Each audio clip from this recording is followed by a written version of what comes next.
Қаланың қапырық тар пәтерлерінен шаршаған Айман бір күні тағдырдың тосын бұрылысынан ілесіп, ауылға келін болып түсті.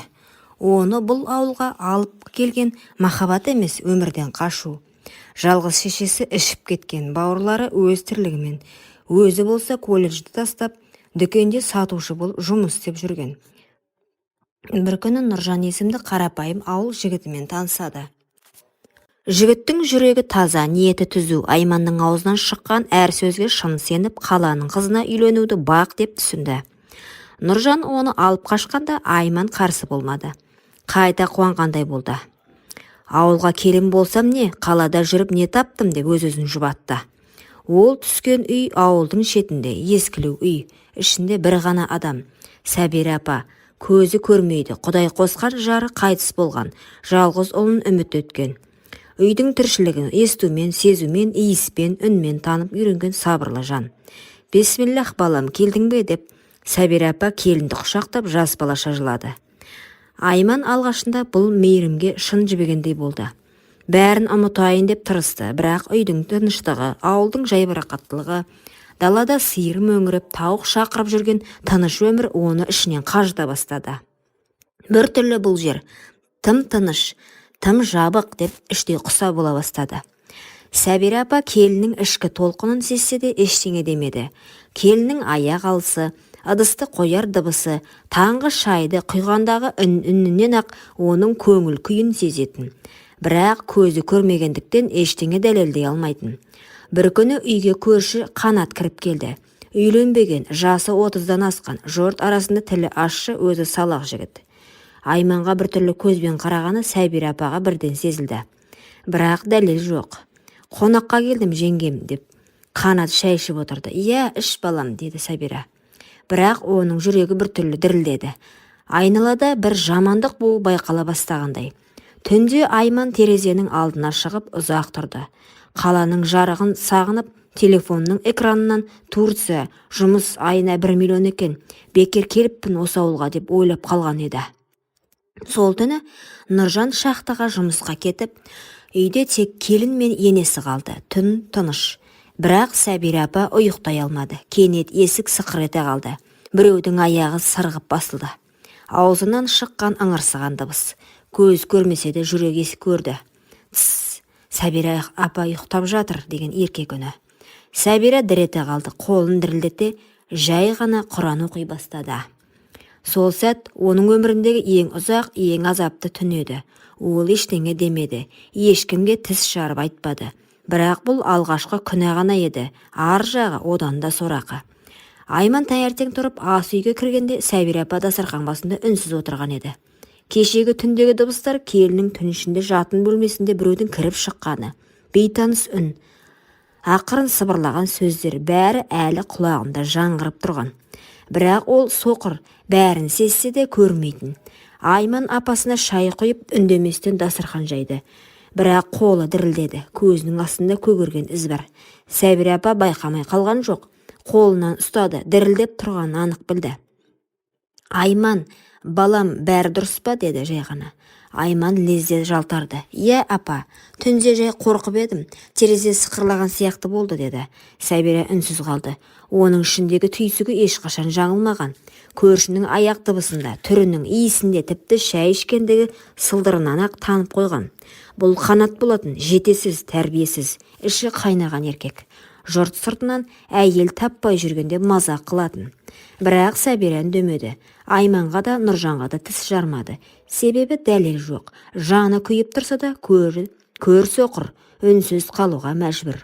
Сол күннен кейін Айман өзгерді.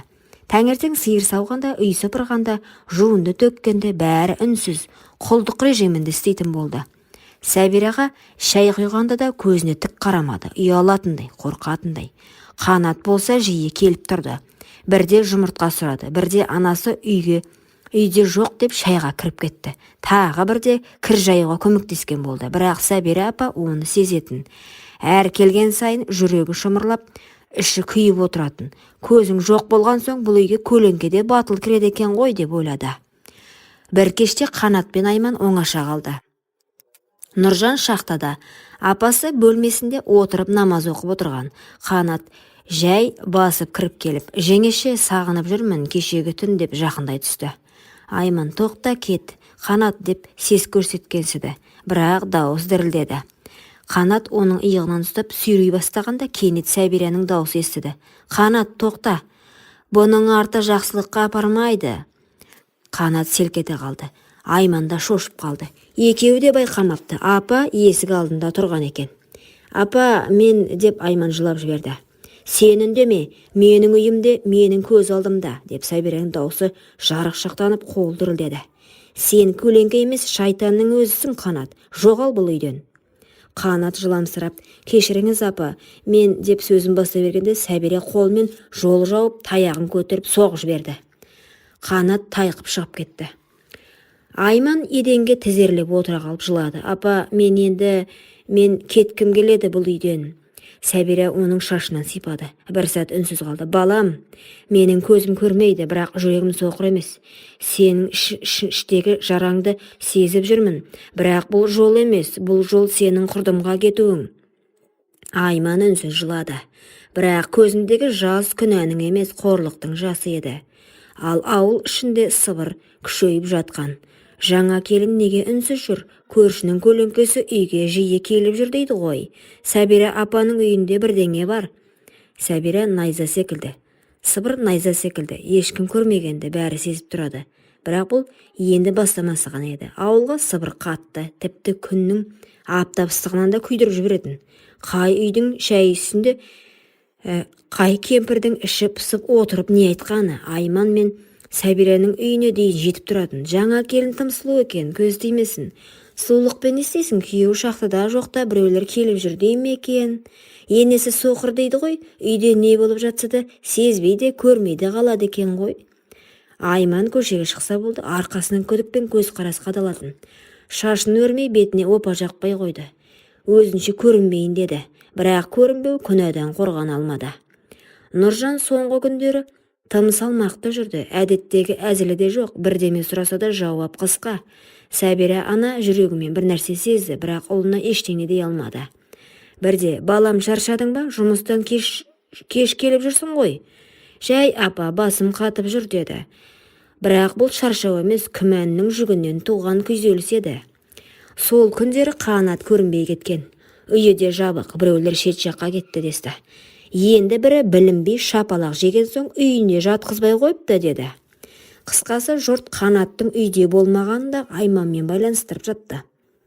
Айман болса күн сайын кешірім тілеумен, сабырмен Сәбира апаның үнсіз мейіріміне ғана сүйеніп жүрді. Бір кеште Айман көше шетіндегі дүкенге барып келе жатты. Қолында ұн, шәй, кәмпит. Қараңғы түсіп қалған. Жолдың бойында екі әйел сыбырласып тұрғанын естіді. Өз көзіммен көрмесем айтпас едім. Түн ішінде бөтен адам кіріп жатқанын. Келін емес, келеңсіздік болды бұл үйге. Айман артына қарады. Әлгі әйелдер жалт бұрылып басқа тақырыпқа көшкенсіп тұр. Бірақ сөздерін жүрегіне ине етіп қадап кетті. Сол түні Нұржан үйге ерте келді. Қолында бір бөтелке ішімдік. Сәбира сезіп қалды. Балам, не болды? Ештеңе апа. Жұрт не демейді? Біреу көреді, біреу жамандайды. Сен неге іштің? Көңілім тыныш емес. Әйелім де, сен де тым тынышсыңдар. Айман ас үйден шықпай тұрды. Есіктің ар жағында бәрі естіліп тұрды. Сол сәтте алғаш рет көзі шаншып, жер айналып кеткендей болды. Нұржан сезіп жүр, күдіктеніп жүр. Сәбира үнсіз қалды. Ішінен түсінсем де дәлел жоқ.